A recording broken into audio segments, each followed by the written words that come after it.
Bismillahirrahmanirrahim. My name is Zaid Ehsan and today we are going to discuss a topic from FSC first year book, chapter 1, and this is about mass spectrometry.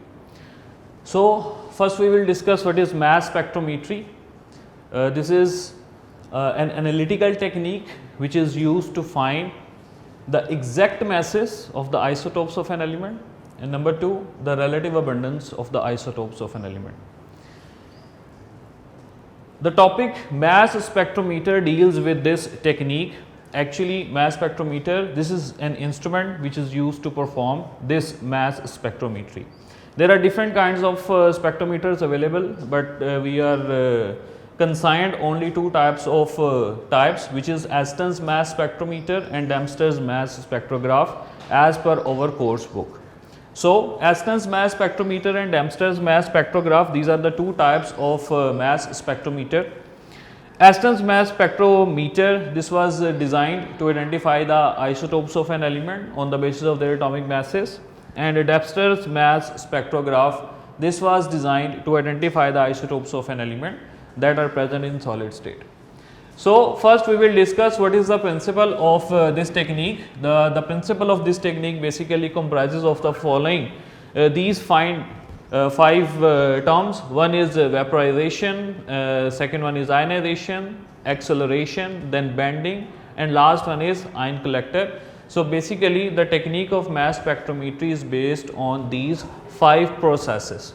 So, one by one we will discuss these processes, and we will discuss the working and different parts of the mass spectrometer. So, first we will discuss what is actually vaporization. So, vaporization means to convert a substance into vapor state. Vapor state is a state in which one atom is separated from another atom. There is a difference between them. There is almost no. We can say, we can roughly say there are almost no kind of intermolecular forces between different atoms. So, this state is called vaporization state. So, in vaporization state we convert the atoms, we convert the substance, we convert the sample under discussion into the vapor state. So, in vapor state one atom is separated from another atom. So, there is almost roughly we can say there is no kind of intermolecular forces which are influencing the two kind of atoms. So, vaporization is basically to convert a substance into vapor phase. So, in mass spectrometry there are two kind of samples we deal with. One is a volatile sample and the other one is non-volatile sample. So, if the substance is volatile, so automatically it means it is going to convert in the vapor phase very easily. So, the vaporization process is very easy for those substances which are volatile in nature. So, if the sample we are discussing is not volatile, it is non-volatile. So, we have to convert it into vapor phase by different techniques. We have multiple techniques we can use to convert the substance into vapor phase. We have a heating process, we have radiation processes. So, there are multiple ways to convert the substance into vapors. The second is ionization. Ionization technique is basically to convert a substance, to convert a neutral substance into an ion. So, ionization basically is the process in which we convert a neutral substance into an ion. So, how an ion is converted? Simply, let us say we have an atom A, it has electron in the valence shell. So, let us say we bombard some high energy radiation on it or we heat it. Let us say we will discuss with the radiation process. So, we are following a high energy beam of electron on this electron. As a result of this exposure of radiation, there is a process that happens which is called ionization process. So, when we expose this atom to some radiation, so होगा क्या? होगा ये कि जब ये radiations इस electron के ऊपर fall करेंगी, so as a result of exposure to this radiation, ये high energy, let's say we are falling high energy electrons on this electron. So, इसके fall करने से होगा ये कि ये high energy electrons इस electron को knock out कर देंगे और as a result यहाँ पे एक पॉजिटिव आयन क्रिएट होगा. दिस +1 चार्ज इज क्रिएटेड और इसकी क्रिएशन की वजह क्या है कि जैसे ये हाई एनर्जी इलेक्ट्रॉन्स इस पे फॉल करेंगे, ये इलेक्ट्रॉन भी यहाँ से नॉकआउट हो जाएगा, ये already high energy electron move कर रहा है, this electron is also knocked out. So हमारे पास ये जो न्यूट्रल एटम है it is converted into positive ion. So this process is ionisation. Third is acceleration. इसके अंदर हम एक टेक्निक यूज़ करेंगे जिसके अंदर हम एक इलेक्ट्रिक फील्ड अप्लाई करके इन पॉजिटिवली चार्ज्ड आयंस को एक्सेलरेट करते हैं। देन हमारे पास एक नेक्स्ट है विच इज़ बेंडिंग। सो इस प्रिंसिपल का जो फोर्थ कंपोनेंट है that is bending, fourth part है दैट इज़ बेंडिंग। अब इसमें होता ये है कि ये जो हमने हाई इलेक्ट्रिक फील्ड अप्लाई करके जो आयंस एक्सेलरेट किए होते हैं उनको हम मैग्नेटिक फील्ड से पास करते हैं। So as a result of the passage from magnetic field ये जो हमारे पास पॉजिटिव आयंस जनरेट हुए हैं ये बेंड करते हैं, ये डिफ्लेक्ट करते हैं डिफरेंट एंगल्स के ऊपर। Last one is ion collector. जैसे ही ये जो हमारे पास आयंस जनरेट होंगे जो कि मैग्नेटिक फील्ड से गुजरने के बाद बेंड होंगे, इसको हम एक डिटेक्टर पे फॉल करते हैं और इस डिटेक्टर को हम बोलते हैं आयन कलेक्टर। इसको एक और नाम भी दिया जाता है, दिस इज कॉल्ड इलेक्ट्रोमीटर। अब इस इलेक्ट्रोमीटर की फंक्शनिंग क्या है, इस इलेक्ट्रोमीटर के ऊपर जैसे ही ये रेडिएशंस ये पॉजिटिव आयंस फॉल करते हैं तो इसके अंदर strong kind of electric current जो है वो जनरेट होती है। उस करंट को हम सॉफ्टवेयर तक प्रोसीड करते हैं और उसके प्रोसेस के नतीजे में हमारे पास जो है एक हमारे पास स्पेक्ट्रम जनरेट होगा which is called mass spectrum. So अभी हम इस मैस स्पेक्ट्रम को भी डिस्कस करेंगे। सो अभी हम मूव करते हैं जी working of this Dempster's mass spectrometer. हमारे इस टेक्स्ट बुक के अंदर और हमारे यूनिक नोट्स के अंदर भी जो सारा मैस स्पेक्ट्रोमीटर डिस्कस किया गया है ये सारे का सारा डेम्स्टर्स मैस स्पेक्ट्रोमीटर की वर्किंग जो है उसको डिस्कस किया गया है। अब हम चलते हैं जी इस डेम्स्टर्स मैस स्पेक्ट्रोमीटर की वर्किंग की तरफ। इसके लिए हमारे पास थोड़ी सी इन्फॉर्मेशन होनी चाहिए इसकी डायग्रामेट्रिक रिप्रेजेंटेशन की। सो हम इसकी डायग्रामेट्रिक रिप्रेजेंटेशन से इसकी वर्किंग को समझने की कोशिश करते हैं। सबसे पहले है जी हमारे पास जो चीज़ आएगी दिस इज़ इनलेट। जो भी हमारा कंसर्न सैंपल है किसी भी तरह का, चाहे वो वोलेटाइल नेचर का है चाहे वो नॉन वोलेटाइल नेचर का है, उसको हम यहाँ से इस इनलेट से पास आउट करते हैं। अब यहाँ से होगा क्या, हमारे पास जैसे मैंने कहा कि अगर हमारे पास लिक्विड या हमारे पास सॉलिड इन दोनों में से कोई सैंपल है तो सबसे पहले हम उस लिक्विड को कन्वर्ट करेंगे, लिक्विड को यहाँ से इनलेट से एंटर करेंगे। कोई सॉलिड है तो उसको सोल्यूशन बना के उसको हम इस इनलेट से एंटर करेंगे। And if there is a gas तो उसको भी हम इस इनलेट से एंटर करेंगे। अगर हमारे पास जो कंसर्न सैंपल है वो हमारे पास लिक्विड है या वो कोई सॉलिड है तो सबसे पहले उसको हम पास करते हैं जिस चैम्बर से, इस मैस स्पेक्ट्रोमीटर का जो फर्स्ट चैम्बर है this is called vaporization chamber, और इस चैम्बर के अंदर हम उसको जो है वो पास आउट करते हैं। अब इसके अंदर हमने जैसे ही उस सब्सटेंस को पास आउट किया है यहाँ पे वेपराइजेशन का प्रोसेस जो है वो होगा। वेपराइजेशन का प्रोसेस क्या है हम ये चीज़ डिस्कस कर चुके कि वेपराइजेशन के प्रोसेस में हमने वेपर्स के अंदर चीज़ों को कन्वर्ट करना है। सो लेट्स से ये हमने यहाँ से सैंपल जो है वो हम एज़ पर ओवर बुक हम नियॉन की एग्जांपल के साथ जो है इसको डिस्कस करते हैं। अब क्योंकि हमारे पास नियॉन जो है ये ऑलरेडी एक गैस है, सो ये ऑलरेडी वेपर स्टेट के अंदर एग्जिस्ट करती है, सो वेपराइजेशन चैम्बर को वहाँ पे हम इस्तेमाल नहीं करेंगे। लेकिन अगर कोई ऐसा सैंपल है जैसे सॉलिड है या लिक्विड है जिसको आपने, अगर सॉलिड है उसको आपने कन्वर्ट किया हुआ है सोल्यूशन फॉर्म में, और अगर लिक्विड है उसको आपने यहाँ से एंटर किया है, तो first there is a process जिसके अंदर हम वेपराइजेशन चैम्बर के अंदर से सब्सटेंस को पास करते हैं। देन हम इसको फॉरवर्ड करेंगे नेक्स्ट चैम्बर में which is called ionization chamber. Ionization chamber में पास करने से पहले हमने यहाँ पे जो वेपर्स का प्रोसेस है उसको हमने देखा कि हमने यहाँ से जो भी सैंपल एंटर किया था हमने उसको क्या किया कि सेपरेट इंडिविजुअल एटम्स के फॉर्म के अंदर कन्वर्ट कर लिया है इस वेपराइजेशन चैम्बर में। इन वेपर्स का जो प्रेशर मेंटेन किया जाता है that is around 10⁻⁻6 to 10⁻⁻7 torr which is very low. Pressure ज़्यादा इसलिए नहीं रखा जाता क्योंकि बेटा यहाँ पे जो हमारे पास चैम्बर है इसके अंदर एक कंट्रोल्ड इन्वायरमेंट प्रोवाइड करने के लिए करने की ज़रूरत है। अगर हम प्रेशर बहुत ज़्यादा हाई करते हैं तो उस सूरत में हमारी वर्किंग जो है वो डिस्टर्ब हो जाती है। सो हम इस वेपराइजेशन चैम्बर के अंदर जो है यहाँ पे हमने सब्सटेंस जो कि वेपराइज कर ली। नेक्स्ट जो हमारा चैम्बर है this is called ionization chamber.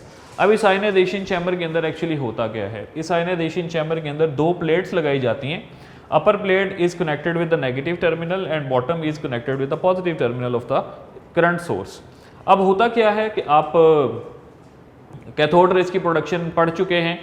अब इसके अंदर होता क्या है कि जी यहाँ से negative terminal to positive terminal हम strong high energy electron beams जो हैं उनको ट्रैवल करते हैं। अब ये जो हाई एनर्जी इलेक्ट्रॉन बीम्स यहाँ से ट्रैवल करते हैं, सो होगा क्या, होगा ये कि ये हमारे पास जो एक एटम को कंसिडर करते हैं, दिस एटम इज़ मूविंग, ये एटम जो है ये सेंटर में, this atom is atom A, इसके सेंटर में लेट्स से ये न्यूक्लियस मौजूद है और इस न्यूक्लियस की सराउंडिंग में इलेक्ट्रॉन्स मौजूद हैं।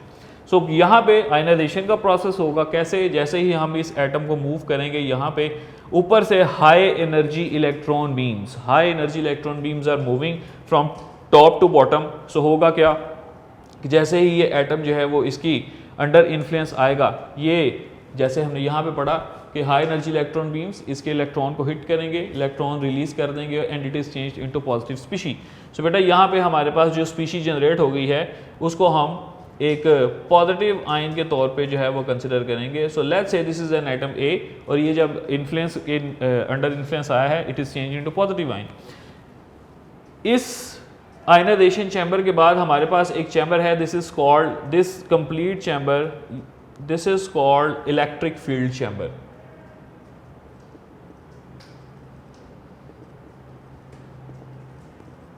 इस इलेक्ट्रिक फील्ड चैम्बर के अंदर हम करते क्या हैं, इस इलेक्ट्रिक फील्ड चैम्बर के अंदर we have plate, this is called repeller plate, we have another perforated plate and we have two plates which have a small opening, we call these plates as slits. So actually होगा क्या, ये जो हमारे पास positive ions generate हुए हैं, हम क्या करते हैं कि इन पॉजिटिव चार्ज आयंस को स्ट्रॉन्ग इलेक्ट्रिक फील्ड यहाँ पे अप्लाई करते हैं इस इलेक्ट्रिक फील्ड चैम्बर में, और इसकी जो हम इलेक्ट्रिक फील्ड की वोल्टेज रखते हैं वो 500 to 2000 वोल्ट्स। अब ये वेरिएबल है डिपेंडिंग अपॉन द सैम्पल कि आपने अंदर सैम्पल कौन सा यूज़ किया हुआ है। सो 500 to 2000 वोल्ट्स ये हमारे पास एक इसकी रेंज है। सो हम इस इलेक्ट्रिक फील्ड को यहाँ से वेरी कर सकते हैं 500 to 2000 वोल्ट्स। अब होगा क्या, जब ये पॉजिटिव आयंस जो हैं इस स्ट्रॉन्ग इलेक्ट्रिक फील्ड के अंदर हम स्ट्रॉन्ग इलेक्ट्रिक फील्ड अप्लाई करेंगे इस चैम्बर में, सो होगा क्या, these are positive ions. So ये जो हमारे पास प्लेट्स हैं these are negatively charged.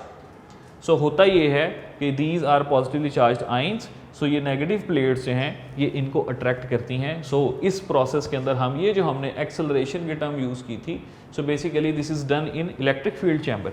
So electric field chamber के अंदर हम इन पॉजिटिव आयंस को स्ट्रॉन्ग इलेक्ट्रिक फील्ड जो है उसकी मदद से हम अट्रैक्ट करते हैं। सो यहाँ पे अब यहाँ पे दो तीन चीज़ें, नंबर वन कि यहाँ पे जी परफोरेटेड प्लेट यूज़ करने की क्या ज़रूरत थी। बेटा परफोरेटेड प्लेट यूज़ करने की वजह ये थी कि जैसे यहाँ से पॉजिटिव आयंस जनरेट होते हैं, सो बेटा ये परफोरेशन छोटी छोटी ओपनिंग से जब गुजरते हैं तो they form a stream line motion, they form in lines.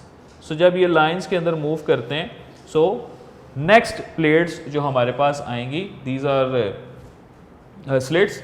अब होता क्या है, ये जो पॉजिटिव आयंस जनरेट हुए हैं they fall on these slits absorb these kind of positive ions जो कि इनमें से नहीं गुजरेंगे।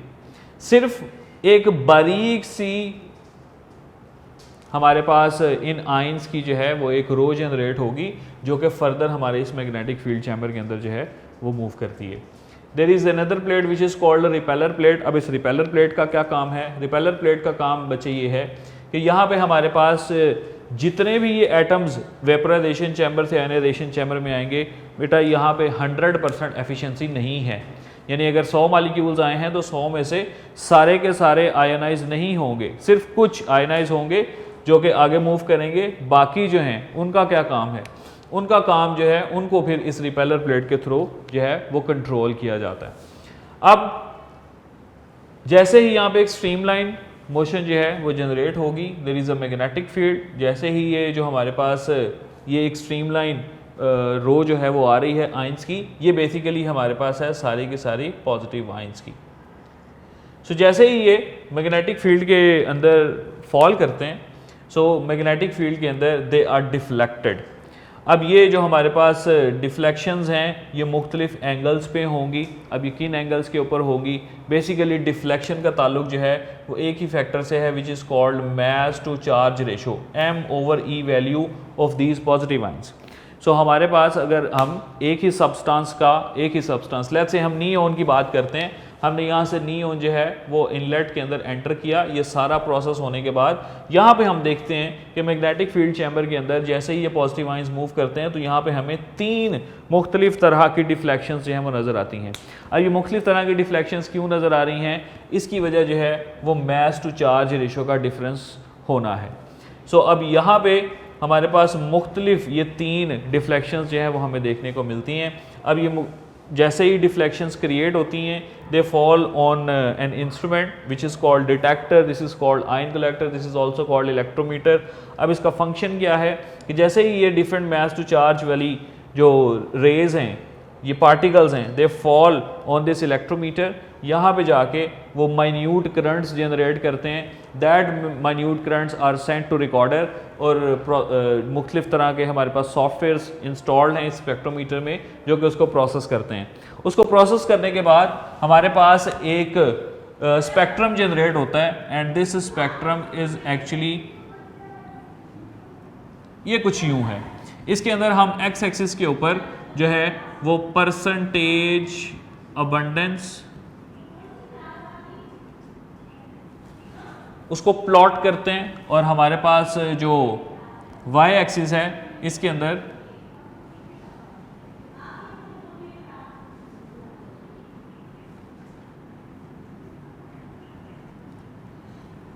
इस मास स्पेक्ट्रम में there are 2 axis, one is called abscissa or X axis and this is called ordinate, this is called Y axis. So we will place on x axis we have mass number and on ordinate we will place relative abundance. So अगर हम इस neon के हवाले से यहाँ पे draw करें तो हमारे पास यहाँ पे 3 किस्म के जो हैं वो बार्स हमें देखने को मिलते हैं।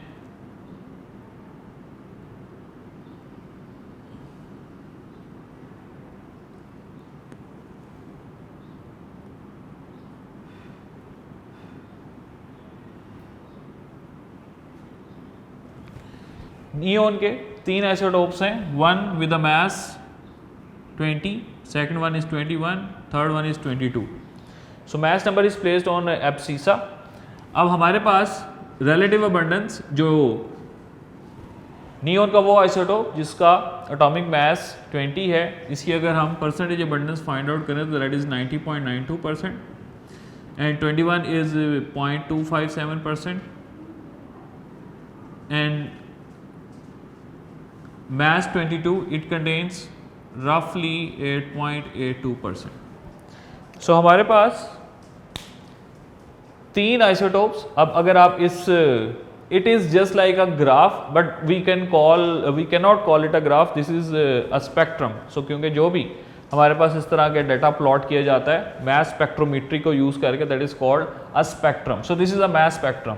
इसके अंदर हमारे पास एक्स एक्सिस यानी एब्सिसा के ऊपर मास नंबर है, वाई एक्सिस यानी ऑर्डिनेट के ऊपर रिलेटिव अबंडेंस हम ड्रॉ करते हैं। यहाँ पे जितने बार्स होंगे ये 1 बार 2 बार 3 बार, ये बार्स रिप्रेजेंट करेंगे कि हमारे पास कितने आइसोटोप्स होंगे किसी भी सब्सटेंस के। नियोन के केस में बात करें तो इसके अंदर 3 बार्स आए, इसका मतलब है कि इसके 3 आइसोटोप्स हैं और बार्स की लेंथ हमें इस चीज़ के बारे में इंफॉर्म करेगी कि जी हमारे पास इसकी परसेंटेज कितनी है। हमारी किताब के अंदर इस एक मास स्पेक्ट्रोमेट्री के हवाले से, मास स्पेक्ट्रम के हवाले से there is a formula which is we use mass to charge ratio को फाइंड आउट करने के लिए, m/e is equal to h²r/e। एक कुछ ओल्ड बुक्स के अंदर जो हमारे पास फार्मूला है मास टू चार्ज का, that is h²r²/2e। So basically यहाँ पे ये जो टर्म्स हैं वो क्या हैं, mass, charge, magnetic field strength, this is called radius of curvature and e this is called electric field strength.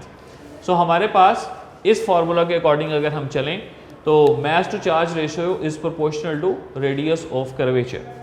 अब यहाँ पे हम कुछ रिजल्ट जो हैं वो इसके हवाले से डिस्कस करते हैं।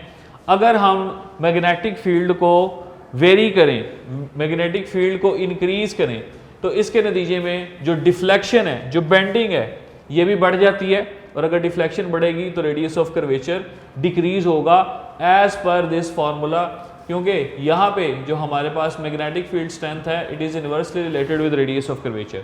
अगर हम इसी फार्मूला से एक और रिजल्ट निकालें तो this is electric field is proportional to radius of curvature. इसका मतलब अगर हम इलेक्ट्रिक फील्ड जो है इसको इंक्रीज करेंगे, डिफ्लेक्शन बढ़ेगी, साथ में रेडियस ऑफ कर्वेचर भी बढ़ेगा। So these are the terms जो कि हम इस फार्मूला से डिराइव करते हैं। Last one is comparison with C12। इस सारे प्रोसेस को क्योंकि हम पढ़ चुके हैं कि हम रिलेटिव एटॉमिक मास की बात करते हैं, सो रिलेटिव एटॉमिक मास के लिए हम क्या करते हैं कि यहाँ पे भी हम इस एक रेलेवेंस का काम जो है वो परफॉर्म करते हैं। हमने जो भी सैंपल रन करना है उससे पहले हम कार्बन 12 इसके आइसोटोप्स को यहाँ पर रन करते हैं और वहाँ से हमारे पास हम एक स्पेक्ट्रम जनरेट करते हैं और देन जो भी हमारा सैंपल कंसर्न है उसको हम यहाँ से इनलेट से एंटर करने के बाद उस सारे प्रोसेस से गुजारते हैं एंड देन हमारे पास जो सॉफ्टवेयर है वो ये जो प्लॉट ऑफ डाटा हमारे पास प्रोवाइड करेगा वो उस कार्बन 12 के आइसोटोप्स के मैसेज और परसेंटेज अबंडेंस से कंपेयर करके जो है वो हमें डिलीवर करेगा। So this is all about mass spectrometer और पेपर के पॉइंट ऑफ व्यू से this is an important topic. अक्सर पेपर में इसमें से कुछ ना कुछ जो है वो पूछा जा सकता है। इसकी बेस्ट तरीके से तैयारी अगर करनी हो तो इसको हमने यूनिक नोट्स के अंदर डिफरेंट सेगमेंट्स के अंदर हेडिंग्स के अंदर जो है वो डिवाइड किया है ताकि बच्चे आसानी से जो है वो इसको डिस्कस कर सकें।